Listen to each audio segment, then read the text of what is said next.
Duchess is ridiculously strong. I'm going to teach you how to go from this awful playstyle to this. For whatever reason, FromSoft decided to give Duchess really high int. In fact, if you look at daggers, you will see that both Wilder and Execute have better scalings. They also made her arcane stat one of the lowest, meaning status builds only really feel good against weaker enemies. She does have her unique attack animations, which does make her dagger moveset give a little bit more damage in a full rotation compared to others, but even then daggers just aren't that strong. If you really want to play daggers, I suggest this build for you. Try to get your weapon starts with bleeding on your relics, as having double status is vital for making her not feel completely awful. Now for the good build. Duchess learnt a thing or two from Recluse. You're going to want to buy this relic from the collector signboard. If you don't have this unlocked, you need to kill one of the new Everdark bosses and it will appear outside of the round table hold. This relic is insane, especially in trios when multiple people run it. I think every single class should be using this relic. The Evergel damage buff is 5% per jail kill. Even if you just kill 2 Evergels, it's going to give you 10% more damage. This just gets ridiculous the more jails you do. If you manage to do all 7 Evergels, it's 35% damage increase. Your other 2 relic slots depend on RNG. If you can find any like this that have magic attack power +2 alongside buffs to carrying sword sorceries or crystalline sorceries, I suggest running them as they're going to boost your damage by a lot. Here's a list of recommended passives. Getting 2 or more of these on the same relic would be ideal. For those with bad RNG, I suggest these relics.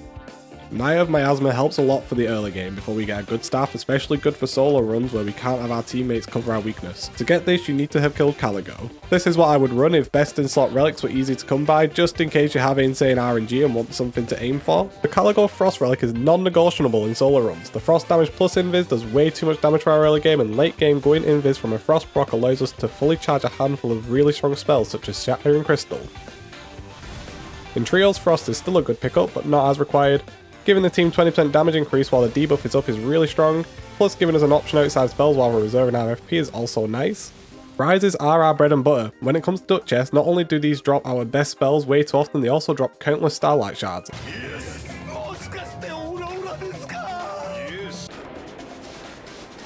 This shit like your life depends on it. We're going to want to pass to as many rises as possible during our run. This is where your strategy comes into play, as running from one side of the map to the other with no sense of a plan is for stupid people, and we're not Guardian players. We're high int based class with big wrinkly brains. Okay, there are 10 different puzzles that a rise can spawn with. First we have inside puzzles. Upon reaching a rise, the first thing you should be doing is checking the door. If it's open, this means the puzzle is located inside. Once we know it's an inside puzzle, there are only 2 options. Either the torch on the left side will be unlit, in which we can jump up and hit it to reveal the seal, or the torch is already lit, which will mean the seal is located on the right side of the room. Hit this wall to reveal it. If the door is locked and has no symbol on the front, this means it's a fake door. Simply run through it and the puzzle is completed. The final outcome is a door with a symbol on it. This means the puzzle is located outside. There are 7 puzzles outside. The first 2 appear at the front. A seal above the door can be hit with range attacks, or you can jump up the side like this. At the bottom of the steps there can be an imp statue. This is an illusion. Give it a smack to reveal its seal. Appearing on the left side of the tower there can be dead trees. These are also illusions. Give them a good thwack. Also on the left side is windy trees. The seal is hidden in the bushes. You can just run through it. And finally on the left side as well is a fake extension. Again, just hit this as it is an illusion. On the right side of the tower, only 2 things can spawn. The seal can be in the reflection of the water. It's invisible on the wall, you can just run at it like a crazy person, or you can shoot it. And finally is a fake tree that will run away from you. Use something ranged against it, as they're kind of annoying to chase with melee. Now you're in. Devour Starlight Shards like a rabid dog, sharing none with your allies as you're the main character. Head to the top and demand Shattering Crystal from the heavens. You're as beautiful as the day I lost you. If you're with pre-mades or randoms who know how to treat you right, someone will hopefully find you one of the good spells.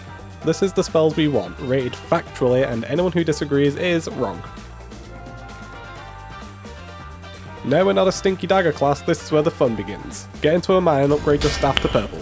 Nice. Take on everything, not him. Our damage should be so high at this point because magic in this game is ridiculous. My personal favourite combo is a charged Shattering Crystal into a regular Shattering Crystal, followed by the Duchess ability to repeat 50% of the damage. Now you're on the correct path to being useful, it's time to turn this up a notch. A lot of effects in nightreign are multiplicative, and stacking these effects can allow us to deal illegal amounts of damage. I'm not 100% sure how they group these bonuses, as the math can be a bit weird. It's been causing me a headache trying to figure out how these damage bonuses equal this damage number. God, if someone in the comments knows, please tell me. Why must we always be so cryptic? Do you want the players to have fun? No, you do not. You wish for us to suffer even in the relic system. The relic system. In the relic system, you want us to suffer? Why? Why do you want us to suffer, FromSoft? What did we do to deserve these pains? There is no reason.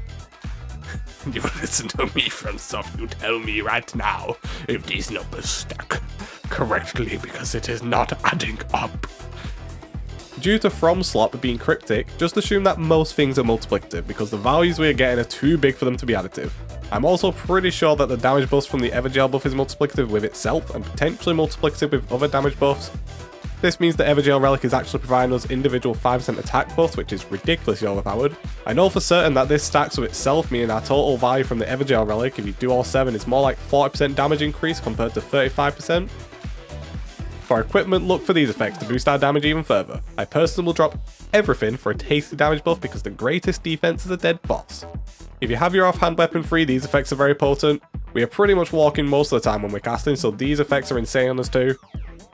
For those of you looking for a little more defense, these are your go-tos. Successive attack effects actually work with carrying Slicer, however it takes a while to proc, so I suggest weaving in your dagger to apply frost alongside getting the benefits of this effect.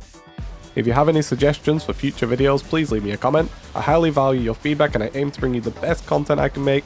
Thank you for watching. If you enjoyed, not to be that guy, but if you could like, comment and subscribe, I would highly appreciate it. Thank you.